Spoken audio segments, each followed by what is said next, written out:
21,900 करोड़ रुपए का छोड़कर गए थे।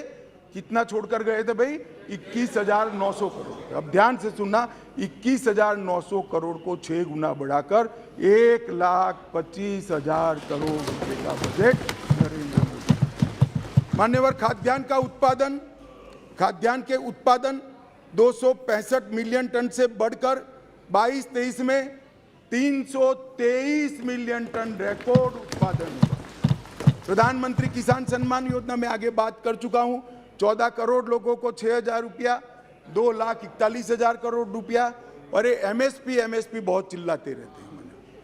मैं आपको पूछना चाहता हूं मान्यवर, आपके माध्यम से जो अविश्वास प्रस्ताव लेकर आए हैं उनको मैं एमएसपी के बारे में जरूर पूछना चाहता हूं कि भैया आपने एमएसपी की कितनी खरीदी की थी और एमएसपी में के रेट में कितनी बढ़ोतरी की थी। जरा हिसाब किताब लेकर जनता के सामने जाइए। मगर नहीं जाएंगे, बैठे बैठे बोले रह जाएंगे एमएसपी का क्या हुआ। मैं बताता हूं सत्य क्या है, और मैं इस सदन के माध्यम से देश की जनता को और 14 करोड़ किसानों को कहना चाहता हूं कि आपके घर में सबसे ज्यादा एमएसपी और एमएसपी पर सबसे ज्यादा धान खरीदने का काम कोई एक सरकार ने किया है तो नरेंद्र मोदी। मान्यवर, धान की खरीदी पहले ध्यान से सुनना, सभी सभासदों को मेरा विनती है, ध्यान से सुनिए। धान की खरीदी 475 लाख मैट्रिक टन मनमोहन सिंह जी ने अपने अंतिम साल में की। मैं फिर से आंकड़ा बोलता हूं, 475 लाख मैट्रिक टन।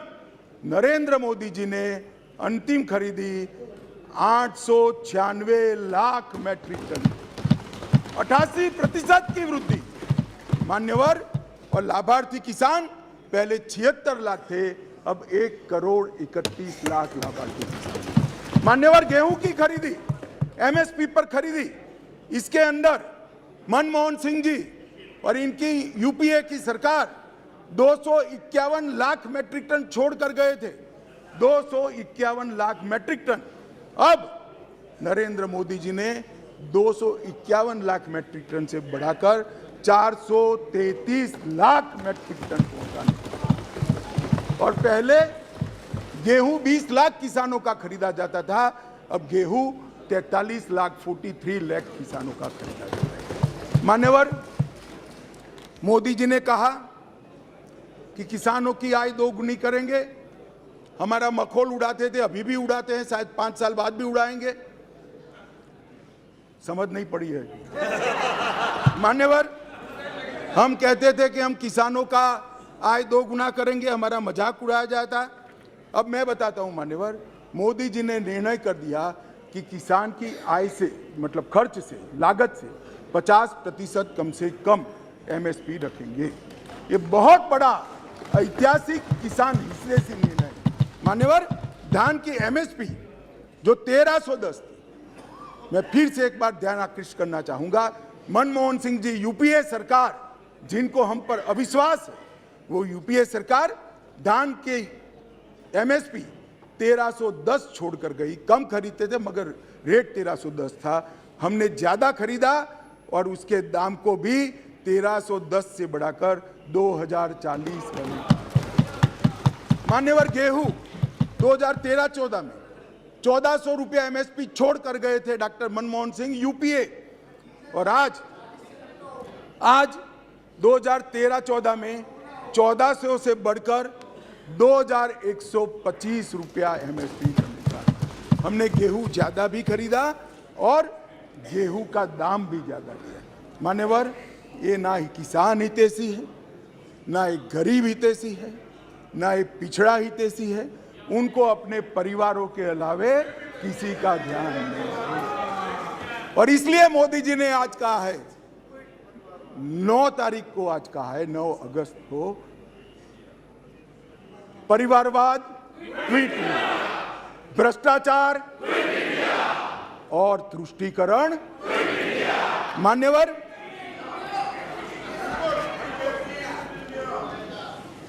मान्यवर, मैं देश की आंतरिक सुरक्षा के प्रति आपका ध्यान आकृष्ट करना चाहता हूं।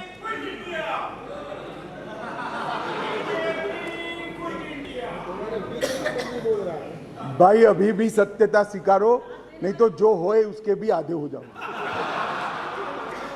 मान्यवर, मैं देश की आंतरिक सुरक्षा के प्रति इस देश की जनता का आपके माध्यम से और महान सदन के माध्यम से मान्यवर, पीएफआई कई सालों से देश को तोड़ने की, देश की जनसांख्यिकी बदलने की और देश के अंदर आतंकवाद के बीज बोने का काम कर रही थी। एक ही दिन में सितंबर 22 में 15 राज्यों में 90 से ज्यादा स्थानों पर रेड कर पीएफआई पर बैन लगाकर जेल की सलाखों के पीछे डाल दिया। मान्यवर, देश भर में पीएफआई को हमने बैन किया। दुनिया भर में भागे हुए गुनहगारों को आज वापस लिया जाता है। एनआईए के 9 घनघोर आतंकवादी कृत्य करने वाले लोगों को दुनिया भर से चून उठाकर हम वापस लाए और 6 राज्यों की पुलिस को भी उनको वापस लाए। सचिन बिश्नोई सिद्धू मूसावाले की हत्या का आरोपी था, उसको भी वापस लाए और तंवर राणा का भी केस अंतिम सुनवाई तक पहुंचा है। मुझे भरोसा है बहुत कम समय में बॉम्बे के बम हमले के आरोपी राणा को भारत की कानून की अदालत के तहत लाया जाएगा। मान्यवर, विदेश में भारतीय दूतावासों पर लंदन, ओटावा, सैन फ्रांसिस्को पर जो हमले हुए वो तीनों मामलों को हमने एनआईए को सौंपा है। और मान्यवर, लगभग मैं यूएपीए को कठोर करने का निर्णय बिल लेकर आया था यहाँ पर, और उस सदन में दिग्विजय सिंह कहते थे इसका दुरुपयोग होगा। मैं आज सदन को बताना चाहता हूँ, विपक्ष को भी बताना चाहता हूँ, यूएपीए का उपयोग टेररिस्ट कृत्य करने वाले इनके खिलाफ होता है। हम किसी को डरने की जरूरत नहीं है। उस वक्त भी मैं नहीं समझ सकता था आपको क्यों डर लग रहा है, परंतु जिन्होंने टेररिस्ट कृत्य नहीं किया उसको डरने की जरूरत नहीं है। लगभग 54 व्यक्तियों को हमने यूएपीए के तहत आतंकवादी घोषित किया, इंटरनेशनल मान्यता लाए हैं और एक में भी विवाद नहीं हुआ है, कोई राजनीतिक दुरुपयोग मान्यवर नहीं है। मान्यवर, अभी गोगाई जी नारकोटिक्स का बात करते थे, वो कहते थे कि नारकोटिक्स का चलन बढ़ गया है। मान्यवर, इनकी समझ में थोड़ा फर्क है, मैं बाद में दुरुस्त करता हूं इसको। मान्यवर, मोदी जी ने 2014 से गृह मंत्रालय के अधीन, पहले श्रीमान राजनाथ जी थे, अब मैं गृह मंत्री के रूप में काम कर रहा हूं, नारकोटिक्स पर 0 टॉलरेंस की नीति को हमने अपनाया। एनकोड 2019 में बनाया गया, फिर इसको 4 स्तरीय किया गया। एनकोड पोर्टल डेटा इंटीग्रेशन और नॉलेज मैनेजमेंट सिस्टम के पोर्टल बनाए गए। मादक पदार्थ की तस्करी के विस्तृत जांच के लिए जेसीसी, जिसमें ढेर सारे डिपार्टमेंट और सरकारें होती है, इसका गठन किया गया। Dedicated anti narcotics task force राज्यों में बनाई गई। राष्ट्रीय नारकोटिक कैनाइन पूल की स्थापना की गई और 75वें स्वतंत्रता दिवस के मौके पर 1,65,000 किलोग्राम नारकोटिक्स को जलाया गया और अब वो टोटल आज़ादी के अमृत महोत्सव के 1 वर्ष में 10 लाख किलो पहुंच गया है। अब मैं जो गोगाई जी कहते थे इसका जवाब दिया। मान्यवर, आंकड़े किसी की शर्म नहीं रखते, आंकड़े बेशर्म होते हैं और आंकड़े हमारे कामों से खड़े होते हैं। आंकड़ों को बाद में बदला भी नहीं जा सकता। अब 2006 से एक सरकार थी यहाँ, यूपीए की सरकार थी, जिसको हम पर थोड़ा अविश्वास है। 2006 से 13 का समय उनका ही था। उसमें क्या हुआ, जब्त की गई ड्रग 1,52,000 किलो थी। मैं फिर से सदन का और सदन के माध्यम से देश का ध्यान आकृष्ट करना चाहता हूं। जब्त की गई ड्रग 1,52,000 किलो थी और 2014 से 22 तक 1,52,000 करोड़ से बढ़कर 3,73,000 किलोग्राम ड्रग्स हमने जब्त किया। गोगाई जी, 181% वृद्धि हुई। और कीमत, गांजा पकड़ लेना, भांग पकड़ लेना एक बात है, जो महंगे और शरीर को ज़्यादा नुकसान करने वाले और पैसे की दृष्टि से नुकसान करने वाले जो नारकोटिक्स के पदार्थ थे वो कीमत से मान्यवर 2006 से 13 में 2006 से 13 में 768 करोड़ की ड्रग पकड़ी गई। मैं फिर से रिपोर्ट करूंगा, 768 करोड़, जिससे यूपीए सरकार संतुष्ट थी। उन्होंने अपने रिपोर्ट कार्ड में भी लिखा था। और 14 से 22 तक एकदम वो ही कालखंड 768 करोड़ और 14 से 22 में 18,000 करोड़ रुपए की ड्रग को नरेंद्र मोदी सरकार, और ये हम पर सवाल उठा रहे। इसलिए मैं कहता हूं कि आपको भरोसा नहीं है, मगर देश की जनता को विश्वास है। कुल मामले 1257 दर्ज किए थे, अब 3700। अब इन्होंने कल यहां ज्ञान बांटा कि पहले 1257 थे, अब देखिए बढ़ गए 3700 हो गए। भाई नारकोटिक्स के खिलाफ केस अच्छे हैं या बुरे माने जाएंगे? हम पकड़ते हैं, आप पकड़ते ही नहीं थे, चलने देते थे। हमने पकड़ना शुरू किया, इसलिए 1257 से बढ़कर 3700 केस हो गए और गिरफ्तारियां आपने 1363 की थी, हमने 5400 गिरफ्तारियां करी है। मान्यवर, टोल फ्री नंबर भी करा। माननीय सदस्यों, सभा की सहमति हो तो गृह मंत्री जी के भाषण की समाप्ति तक सभा की कार्रवाई बढ़ा दी जाए।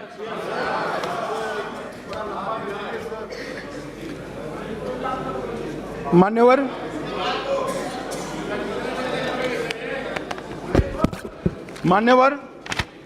3 करोड़ युवा और 2 करोड़ महिलाओं को नशा मुक्त अभियान में अलग अलग विभागों के, समाज कल्याण विभाग, महिला और बाल कल्याण विभाग, शिक्षा विभाग, गृह मंत्रालय, वित्त मंत्रालय, सब ने इकट्ठा होकर साथ में जुड़ा है और लगभग 9.5 करोड़ लोग तक नशा मुक्त भारत अभियान की शपथ और टोल फ्री नंबर पर मिस कॉल करने की पहुंच बढ़ी है। मान्यवर, ये हमारे प्रयासों को दर्शाता है। इसलिए मैं कहता हूं कि भले आपको विश्वास हो, देश की जनता को विश्वास है। मान्यवर, इस देश की आंतरिक सलामती की दृष्टि से 3 बड़े हॉटस्पॉट माने जाते थे। एक कश्मीर, एक वामपंथी उग्रवाद का क्षेत्र और तीसरा नॉर्थ ईस्ट। और सालों तक कांग्रेस की सरकार रही, ये चलता रहा। आज मैं स्पष्ट रूप से सदन में कहना चाहता हूं कि कश्मीर की समस्या वोट बैंक की राजनीति और समस्या से आंख मूंदना था। कश्मीर की समस्या सरकारों का ढूलमुल रवैया था। कश्मीर के अंदर 2014 से हमारी नीतियों में परिवर्तन आया। मैं फिर से एक बार कहना आऊंगा, मान्यवर, मैं फिर से एक बार कहना चाहता हूं, 14 से 19 तक राजनाथ सिंह जी ने और उसके बाद मैं गृह मंत्री बना हूं, मोदी जी के नेतृत्व में सातत्यपूर्ण तरीके से कश्मीर को आतंकवाद से मुक्त करने के लिए हमने काम किया। 40,000 लोग मारे गए कश्मीर में।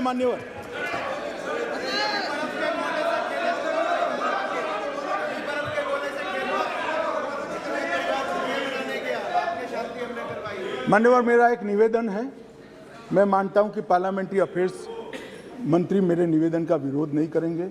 अधीर जी को टाइम नहीं दिया है कांग्रेस पार्टी ने, हमारे टाइम में से आधा घंटा दे दो तो ये बीच में ना बोलेंगे, ये बीच में खड़े हो जाते हैं। हमारे टाइम में से आधा घंटा दे दीजिए साहब, वो बोलने दीजिए उनको। ये बीच में इसलिए खड़े होते हैं, इनकी पार्टी ने उनको टाइम ही नहीं दिया इसे। मान्यवर,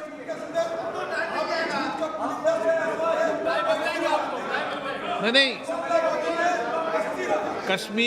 कश्मीर तो सारी संसदीय समितियां गई है ना, कश्मीर देखा है ना सबने। माननीय गृह मंत्री जी, राजीव बाबू 10 मिनट दे देंगे, हमारा 10 मिनट दे देंगे, बैठो अभी।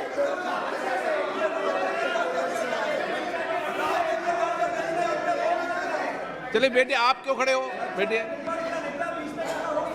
हाँ,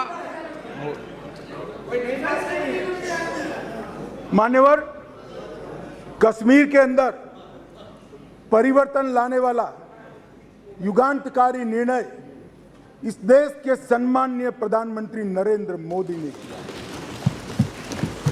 जवाहरलाल नेहरू सरकार की एक भूल थी।